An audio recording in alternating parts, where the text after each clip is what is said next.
Hey, what's up, guys? This is going to be a video that I think what I'm going to do is a response video to two very popular people. One is a gamer named Destiny, and the other one is libertarian and comedian Dave Smith, who is a big channel in his own right, but Destiny is like one of the biggest channels in the world.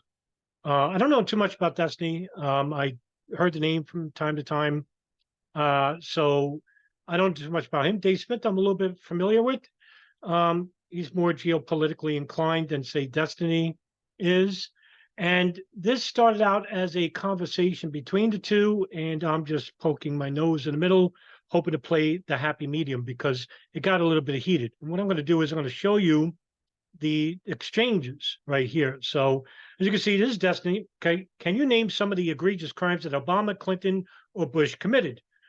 What should they be prosecuted for and by whom? This is coming from this is a long conversation. I'm just taking a little bit of piece of it. So Dave Smith wrote, it's amazing how many people will say, well, this is in response to this, right? So Dave Smith responded by this. And I don't want to make, I'll lower myself so you can see this big. Okay, Clinton prosecuted a massive illegal bombing campaign in Iraq and a sanctioned regime, including a full blockade that the United Nations estimated lead to the deaths of 500,000 children. He also launched a war in Serbia without UN authority or a declaration of war from Congress in direct violation of international law and the Constitution. Bush instituted torture, lied the U.S. into a war in Iraq, and illegally wiretapped U.S. citizens. Obama kept a secret kill list and killed at least 2 U.S. citizens with no charges. He started wars in Libya, Syria, and backed the Saudi war of genocide in Yemen. This was after his illegal drone bombing campaigns in Pakistan and Yemen. He also built the biggest domestic spying apparatus in human history, just a few off the dome. Destiny responded. Now, this is where I'm going to basically break down point by point because he made 6 points. And what I'm going to do is I'm going to take each point, and I'm going to do 5 to 6. I'm not going to do the Serbian one because that's a history, just like with Iraq is history. Iraq, basically, this first point is going to take up most of my time here. The other points about the legality of torture, the legality of drone assassinations is a little bit easier to talk about. And let's see what he wrote here on the first point. Massive illegal bombing campaign in Iraq. Sorry, under whose judgment? Clinton cited the Iraq Liberation Act as justification for bombing facilities that the U.S. believed were being used to manufacture chemical weapons since Saddam wasn't allowing inspections into his country to investigate his facilities. The same act was used to justify the authorization use of military force in 2002 for our first war in Iraq. We were already going to bomb Iraq earlier for refusing inspectors into the country, but at the last minute, it folded. So illegal doesn't seem to be the case. Now, I only wish the world was as simple as it was made out to be. Like I say with 9/11 fringe truthers, I wish they they claim 9/11 is as simple as made out to be. It's not. And for a lot of people that follow me, you'll notice that I'm nonpartisan. I'm not led by ideology. So what I'm going to do is for each point that Destiny made, and he made 6 points here, I'm going to break it down as honestly and as responsibly as best I can by using only primary source material. In this case, we're talking about legality, not morality. Because if we're talking about morality, Destiny, I know you're probably never going to see this, but you lost. On a moral basis regarding Iraq, regarding drone assassinations, regarding torture, it's a one-way street here. They are all immoral. I don't need to go any further about torture, about what was going on with Guantanamo Bay, Abu Ghraib, and the numerous CIA black sites like Detention Site Green, Detention Site Blue, and what they did to these people who weren't even terrorists. They were actually sold in Afghanistan by warlords who wanted money from the CIA, and they got it. The CIA in their rush to basically arrest anybody that looked like they were from Al-Qaeda or the Taliban. And we're going to talk about that in a minute. So what I'm going to do is I'm going to use primary source material about Iraq and the history thereof and the legality of it. Now, but first, I have to talk about the history of Iraq and the United States because it's not as simple. Now, during the very early 90s, I'm just going to keep it recent because I could go back to the 70s and talk about the bias of Iraq involving the foreign lobbies of Israel and Saudi Arabia, meaning the Gulf, Bahrain, Qatar, United Arab Emirates, right? They see the Middle East differently than the Pentagon or the State Department or even Israel or Saudi Arabia. They're all looking at the Middle East like a chessboard, different ways to play the game. But the agenda is the same, to predominate the region for decades and decades. Remember, foreign policy analysts look at things 20, 30, 40, 50 years down the line. We don't. As people in the United States or around the world, we have stresses, jobs, marriages, paying the bills, late on taxes or whatever, minutia that preoccupies our minds, so we don't look at the future like they do. They have the conveniences that we're not offered. And it's by design. We can't look at the bigger picture of geopolitics or what's going on in our name, because in this country, we're preoccupied with stresses, but we're also preoccupied by ideology. What I mean by that is we're too busy fighting each other over sexism, racism, politics, and religion. And that's the problem. And they know this. And that's why we're preoccupied with what's going on here instead of what's going on out there, which is the bigger issue, the bigger picture, because it's happening in our name. Now, with Iraq, I'll go as far back as 1994. And what we had is a U.S. predisposition toward the country. In that, we have a neoconservative faction that started under the Reagan administration and grew in silence under the Clinton administration until the Bush administration came, which was the most neocon cabinet we've ever had, which trumps anything under Johnson and Nixon and Reagan, for that matter. The Bush cabinet was the most neoconish, most hawkish, ultra-nationalist cabinet the history has ever had. And on top of that, we had people who are dual citizens with Israel influencing our foreign policy through AIPAC and through the Zionist Organization of America. It's not anti-Semitic to bring this up because it's key, because Israel has their own agendas when it comes to Iraq. Now, in 1994, there was a document called the Wolfowitz Doctrine, and it was the unofficial name given to the initial version of the Defense Planning Guidance. That's the real name of it. And this was authored under the UN's, the Undersecretary of Defense for Policy, Paul Wolfowitz, and his deputy, Scooter Libby. It was a very secret document. However, thanks to leaks, and we have to give thanks to the New York Times, who broke the story in, I want to say the spring of 92, that it sparked a public outcry about the advancement of unilateral imperialism. In that, what the Wolfowitz Doctrine was basically talking about was the doctrine announced the U.S.'s status as the only sole power following the collapse of the Soviet Union in 1989. In which the United States facilitated that collapse when it invaded Afghanistan. Sounds familiar? They invade Ukraine. We give billions of dollars of aid to these ultra-nationalists, these neo-Nazis in Ukraine. The weapons are sold through the black market. Two enemies that who we're arming will be fighting later. We armed the Mujahideen in 1979. The Northern Alliance came later. The Taliban came later, and Al-Qaeda came later. And we went to war with them. The Wolfowitz Doctrine, which I'm going to quote from the doctrine itself, is, quote, "Our first objective is to prevent the reemergence of a new rival, either on the territory of the former Soviet Union or elsewhere, that poses a threat on the order of the posed formerly by the Soviet Union. This is a dominant consideration underlying the new regional defense strategy and requires that we endeavor to prevent any hostile power from dominating a region whose resources would, under consolidated control, be sufficient to generate global power. And so who did we see as the enemy in the early 90s? Iraq.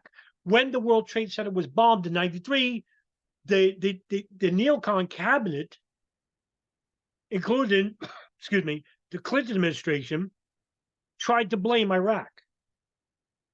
Ramzi Youssef, the person who facilitated the bomb that was used in the North Tower of the World Trade Center, which went off, he came in with an Iraqi passport, which was false.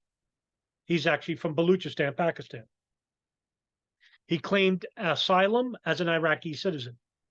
There's your trace, right? Iraqi citizen, built a bomb, we're going to war. But it didn't work because there was weak evidence. And I've had people like William Crystal, the Weekly Standard, Laurie Malroy, going on C-SPAN, writing Robert Kagan, neocons, went right out and tried to blame Iraq for the bombing of the World Trade Center in 93. We're talking about 8 years prior to 9/11. And here you have a doctrine written by neocons who are actually advocating later on for war with Iraq. And Wolfowitz is a big name. And we're going to talk about this in a bit. And the Wolfowitz doctrine talked about prevention, intervention, the Russian threat, and Middle East and Southeast Asia, primarily Iraq and the Indonesian Philippines. Now, a couple of years later, they didn't just go away because of the leak. In 1997, we had a neoconservative think tank called the Project for New American Century, based out of Washington, D.C., focused on U.S. foreign policy, established by William Crystal and Robert Kagan. And their stated goal was that they are going not from the Wolfowitz doctrine, although there was an influence. They made a statement of principles. And on June 3rd, 1997, the statement had 25 signers. Most of those people will later be implemented in the Bush government.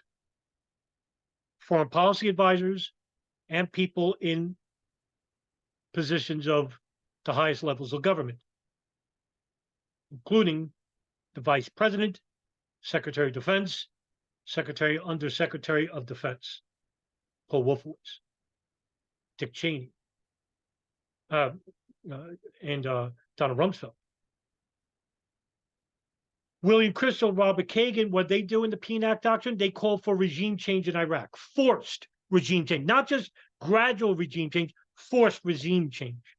What I'm trying to do is set up a history pattern of blaming Iraq for nothing other than a neoconservative Israeli and Saudi stated goal of removing Saddam Hussein from power. Why? Well, there's a lot of reasons. Now,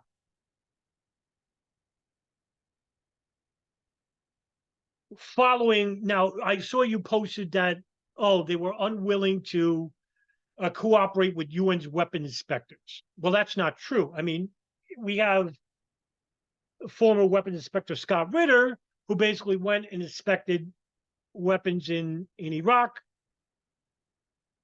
There was no weapons of mass destruction. The core members of PNAC, like Richard Pearl and Paul Wolfowitz, James Woolsey, Elliot Abrams, Donald Rumsfeld, John Bolton, Robert Zellick. I'm talking about the most egregious elements of calling for war in the last 30 years.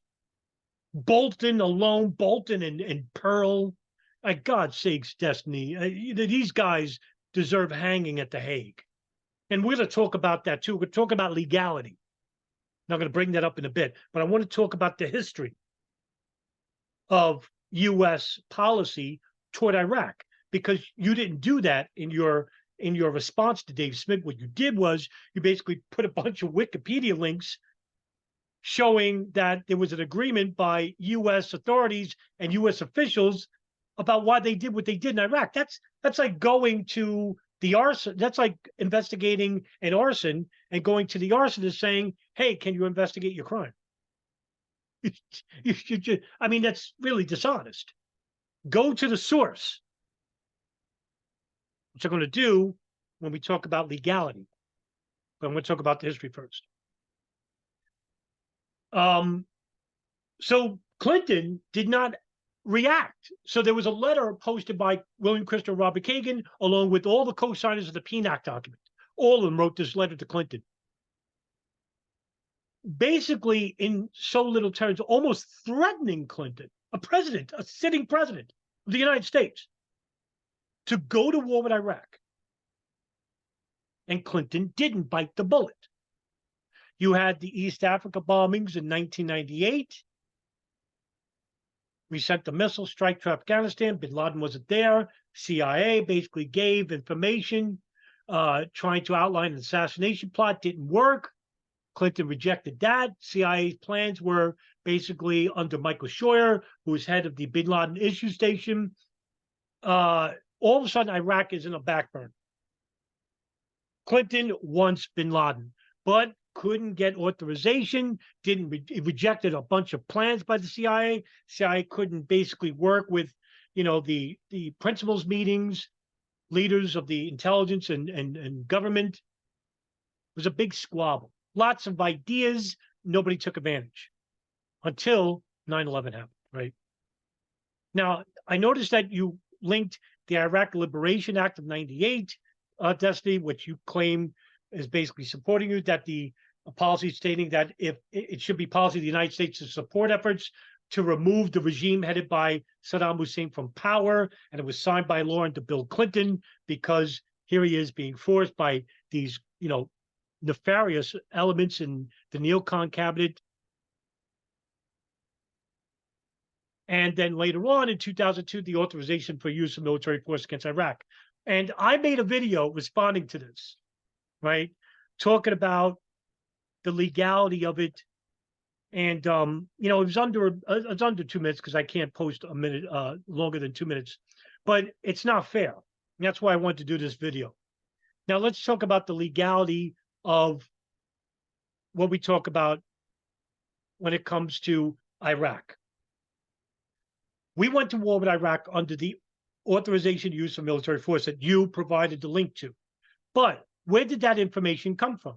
Because you didn't basically elucidate that.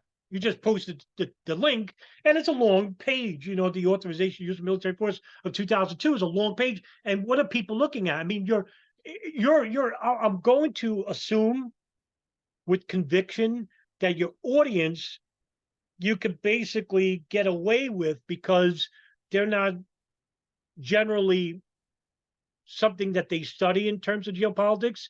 Because I noticed that when you talk about politics and geopolitics, it's a limited point of view. I'm not saying I won't go as far as say you're ignorant. I don't think you are, but I do think that you're biased, and you look at it from a very biased view. And in his response to Dave Smith, it was a biased point of view, because you're looking at it from a pro-U.S. point of view, and that's the wrong way to look at it. I'm not looking at it from a pro-U.S. point of view. I'm not going to blame the United States. I'm not going to blame Israel. I'm not going to blame Saudi Arabia.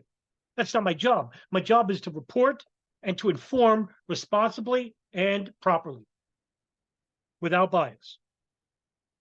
My whole channel, excuse me, my whole channel is based on that, because I'm motivated to educate my audience, because I want to be educated properly. I want to learn about the truth, right? Well, how do we do that?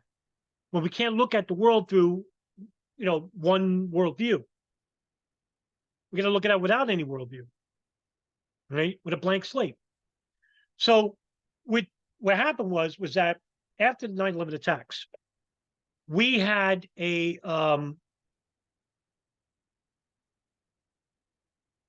person by the name of Ibn Sheikh Al-Libi. Ibn Sheikh al-Libi actually is a Libyan national. He was arrested in Pakistan in late 2000, in November of 2001, and he was handed over to the CIA. CIA doesn't do torture. It wasn't written yet. It was actually in the process of doing that, which we're going to talk about in just a second. He's transferred to Egypt because there's an old saying: if you want to torture somebody, send them to Egypt. If you want to disappear somebody, send them to Jordan. In other words, kill them. The United States can't do that to foreign nationals. Not yet. We're going to talk about those laws in a bit. So under the procedure known as rendition, which was not written under the Bush administration, rendition came under the Clinton administration in 1995, I think. And according to, according to a CIA declassified cable and a U.S. Senate report, he's actually tortured in Egypt, right? Ibn Sheikh al-Libi. And what they did was basically they got questions from the CIA. And they basically said, give us information about Al-Qaeda in Iraq, about procuring chemical and biological weapons. This actually, in the days after 9/11, Destiny, the neocon cabinet went to Bush and said, Iraq has something to do with this. They went to Richard Clark, who's head of the National Counterterrorism Unit in the White House. And basically, Condoleezza Rice, who's the national security advisor under Bush, basically told him, we think it's Iraq. Well, where'd they get the idea from? Well, they came from Richard Pearl, Paul Wolfowitz, William Crystal, Robert Kagan. That's the reason why I talked about where did they get this idea from about Iraq and what the U.S. saw Iraq as. There's a history behind this. You didn't talk about this. There's a bias toward Iraq that goes back decades. I'm just talking about recent. You can't just throw it out there. It's Iraq, this and that. No, there's a history behind it. You got to talk about it. Anyway,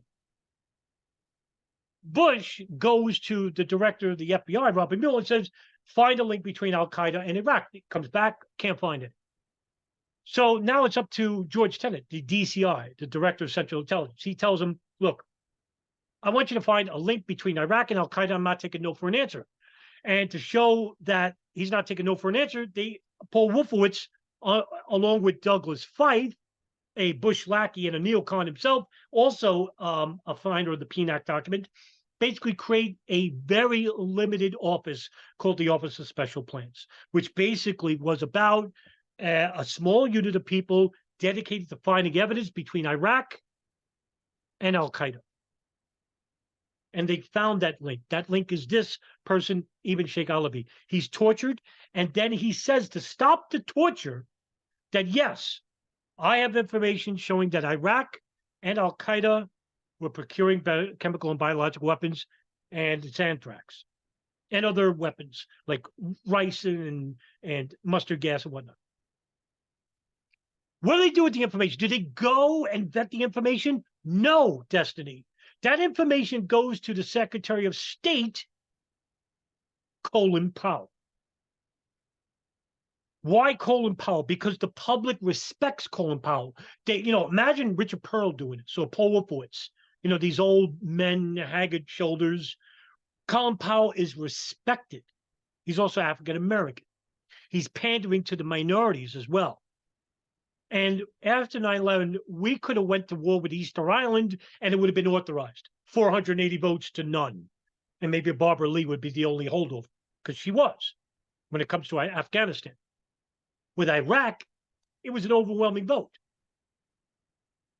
With the information provided to them by the torturer Sheikh Ibn al-Libi, which was false. Saddam Hussein wasn't procuring weapons of mass destruction. There was no evidence to show that. Scott Ritter, he's all over the internet.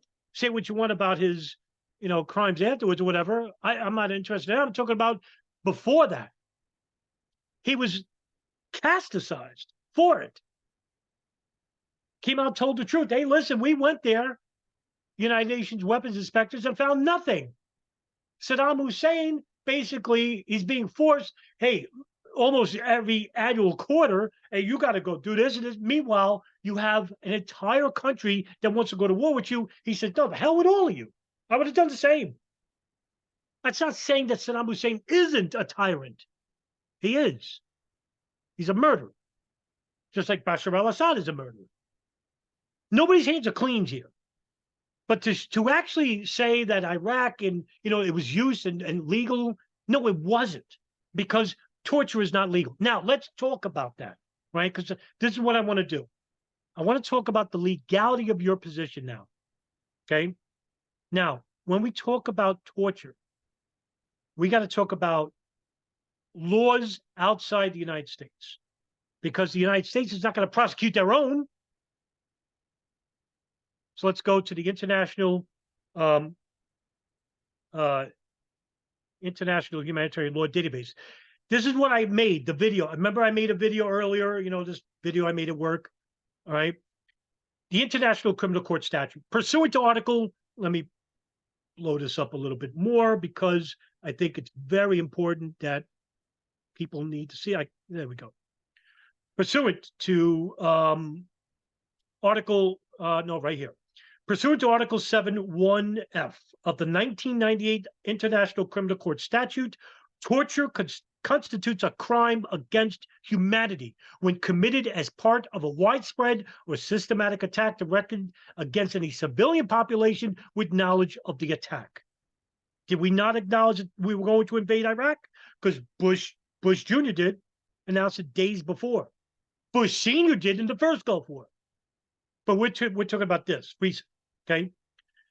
Pursuant to Article 8(2)(ai), 8(2) and 8(3) of the 1998 International Criminal Court Statute, torture or inhumane treatment and willful causing great suffering or serious injury to body or health constitute war crimes in international armed conflicts. All right? Now, let's talk about the Geneva Convention. In 1996, Article 28 of the 1906 Geneva Convention provides, quote, in the event of their military penal laws being insufficient, the signatory governments also engage to take or to recommend to their legislatures the necessary measures to repress, in times of war, individual acts, ill treatment of the sick and wounded of the armies. Now, this is even more important because it talks about prisoners. Article 5 of the 1929 Geneva Prisoner of War Convention provides the following, quote, no pressure, I repeat, no pressure shall be exercised on prisoners to obtain information regarding the situation in their armed forces or their country. Prisoners who refuse to reply may not be threatened, insulted, or exposed to unpleasantness or disadvantages of any kind whatsoever, end quote. Now, here's when I talk about finicky, right? Because just days after 9/11 attacks, White House lawyers, John Yoo, Alberto Gonzalez, Cheney's own personal lawyer, David Addington, would actually draft legislation that overrides the 1906 and the 1929 Geneva Conventions and gave absolute unchecked authority for the President of the United States, not the Department of Justice, not the Department of State, the sole president to make this decision without the Vice President or the Secretary of Defense or the Secretary of State, the president's sole authority. That's a dictatorship, a totalitarian. That's what Mao Zedong, Joseph Stalin, right-wing authoritarians in Saudi Arabia, like a monarchy, like King Salman and his, Crown Princess Salman, his son. And what they did was these lawyers demanded that Congress expand the president's authority even further than what was already agreed upon in the 1980s, 20 years prior. Bush wanted to wage war against terrorists However, the legality and the definition of terrorists, according to these memos that would be drafted, would be loosely defined, even for domestic citizens. But he had to sidestep Congress. He had to sidestep FISA. He had to sidestep the Foreign Act, FISA, and Congress couldn't basically just eliminate Geneva Convention. Couldn't basically alleviate, domestic and international law. International law, by the way, the United States is not part of the International Criminal Courts. That's why when it talks about legality, Destiny, the United States is not going to be held accountable because, for one, they're not prosecuting their own. They never do. And two, that's what Dave Smith even said. And two, they can't be held in an international tribunal because they're not co-signers of the International Criminal Courts, otherwise known as the Rome Statutes. That's the reason why they're not co-signers. Why? They could get away with shit like this. So what happened was Congress gave a compromise. And what they did, they gave the president the authority to treat the war on terror as an armed conflict with very few boundaries. Now, here's really important, because on September 14, 2001, the Senate voted unanimously. There is, and like I said before in other videos, there's no left and right. I'm going to prove right here, because what the Senate did was voted unanimously, 420 votes to 1, to expand the War Powers Act to the president. And not only that, the White House, there was a secret White House memo from the lawyers, by the way, that argued that we need to jump over the Justice Department in times of national emergency crisis. That means if the president decided that the threat justifying deploying the military inside the country, I'm not talking about outside, inside the country, he would be given the authority to do so. Imagine this. This is not about Al-Qaeda, this is about us, right? So they gave him this authority. They gave him this authority. He could legally raid or attack dwellings that they thought terrorists, which is loosely defined in the memo, thought to be aiding and abetting. Sound familiar? Isn't that what happened on January 6th? Some of these people haven't seen a lawyer in a month or two. Well, guess who drafted that legislation? Right here. Now, the government could also shoot down civilian airliners if they were hijacked by terrorists and set up military operations inside American cities. The men I named before, like John Yoo, the Deputy Chief of Justice, Timothy Flanagan. I mean, Timothy Flanagan is a lawyer for the White House Counsel Office. Alberto Gonzalez, David Addington. By the way, John Yoo and Timothy Flanagan just so happens to be that they're active members of the Federalist Society, which is a group of very conservative lawyers who wanted to reestablish the reinterpretation of the Constitution, the original interpretation of the Constitution. You should know about that. I'm not going to get into that here because it's going to be a long video anyway. So John Yoo and David Addington, like I said before, wanted to authorize the fight against terrorism from a criminal justice matter to a full-fledged military war, overriding the Department of Justice, stating that instead of the Department of Justice being the FBI, stating that what constitutes as a terrorist, which is a domestic crime, what's a terrorist? Well, it's defined by them, right? No, that would be given to the President of the United States, under the Congress, under these people who circumvented the Constitution. Destiny, if all this doesn't make sense, it does, because this is written history. I'm not making this up. This is history. This is the reason why I'm making this video, because you said nothing about this. Nothing. And look how much time I had to spend just on the Iraq point, because you sidestepped all of this. Either you didn't know, I don't think you knew about this, but this is written history. I'm not quoting from, questionable sources here. I'm going straight from the documents, the dockets you could find at the U.S. government's own websites, which you're providing evidence for, right, for the Wikipedia articles. But I'm showing you the legality of torture, which is illegal. It's illegal at the International Criminal Courts. But here you have people like John Yoo, David Addington, Alberto Gonzalez, and Timothy Flanagan, who are writing memos circumventing the Geneva Conventions, authorizing the use of torture. So what they do with those memos? It was authorized by the President of the United States, signed by who? Dick Cheney, because Bush, so conveniently in November of 2001, went on a vacation, knowing full well that these memos were going to be drafted. That's not gossip. That's not speculation. This actually happened. When the Attorney General, John Ashcroft, heard about what was going on, along with National Security Advisor Condoleezza Rice, and along with the Secretary of State, Colin Powell, they ran to the White House. So the horror of what was happening. I said, what the hell are you doing?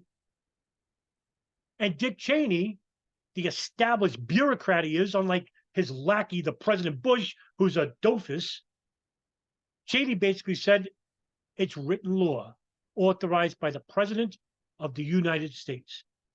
This gave the President of the United States the authority to tell the CIA that the torture and rendition program is now in full effect, that the Geneva Conventions and international law will no longer protect foreign nationals who are considered terrorists.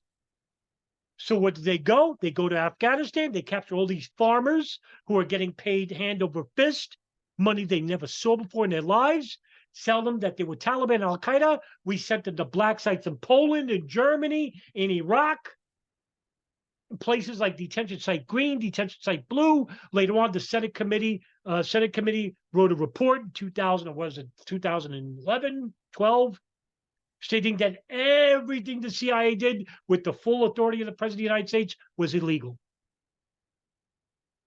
And that the information gleaned from torture, they didn't know about. They already knew. And most of it was fabricated. There were over 880 prisoners at Guantanamo. There are now 30. I personally interviewed 2 of those people who were suspected to be Al-Qaeda. They were innocent of all charges, tortured for over 15 years, some of these people.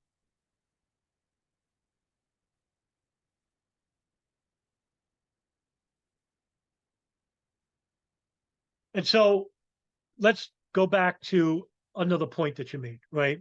So let's because I spent more than enough on this, because I had to really talk about, talk about the first point that you made, which was Iraq. So now let's go to this point, right? Right.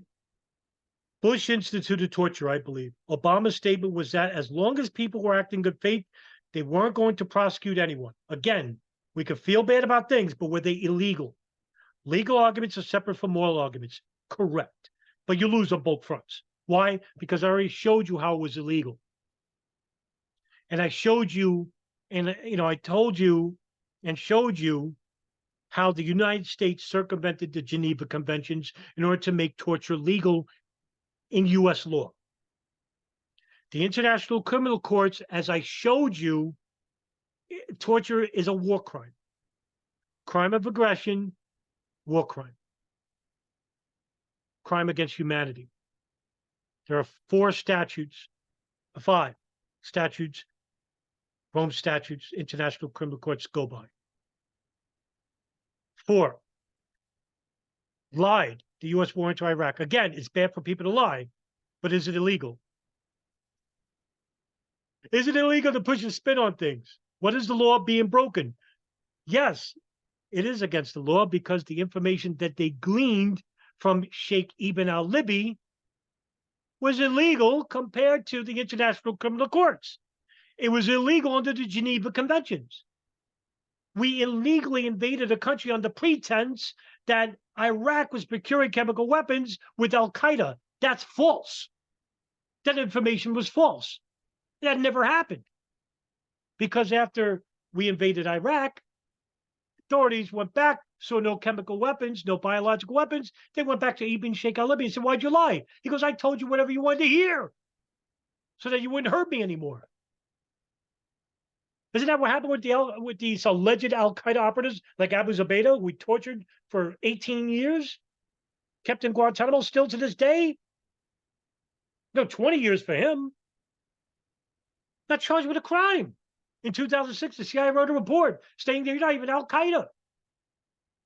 Why is he there?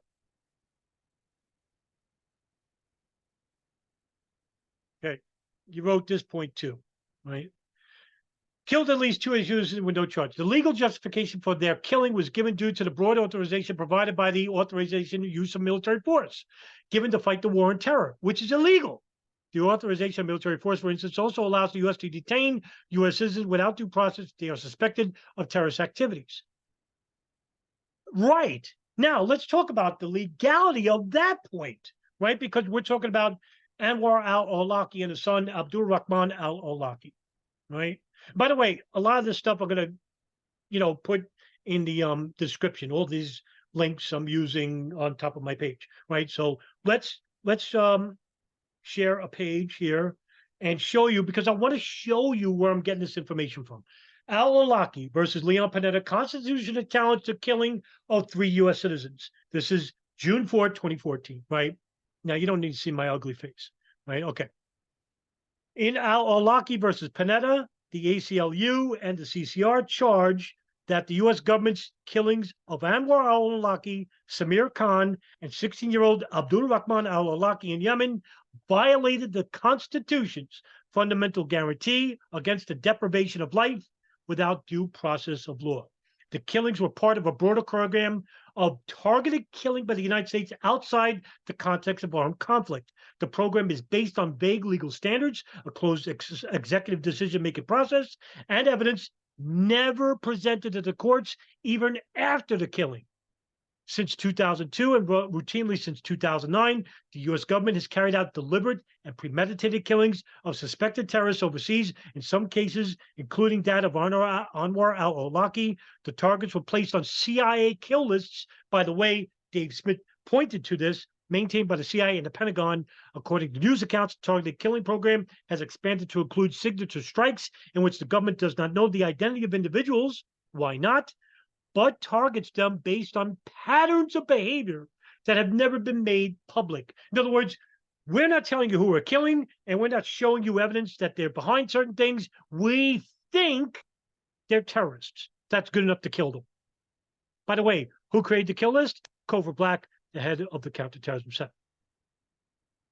Because in the days after 9/11, Covert Black, along with George Tenet, met with the President of the United States and asked for approval of kill lists. And Bush approved. Under the international criminal courts, this is crime against humanity, crimes of aggression, genocide. 3 of the 5 against the law.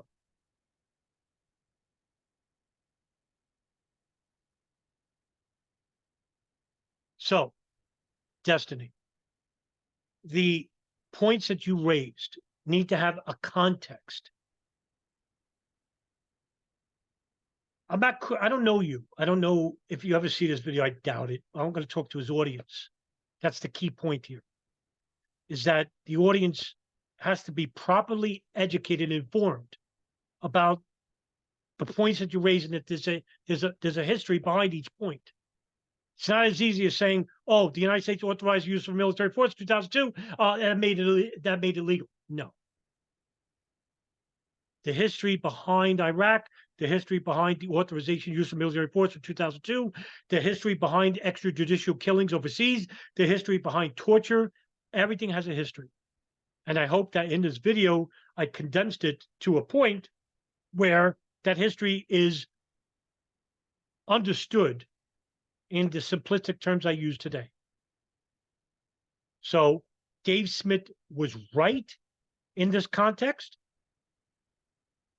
in pointing out the points that he made about what illegal acts the President of the United States and the government and the entities involved with that government did on 5 of those 6 points. I didn't talk about Bosnia. It's too much.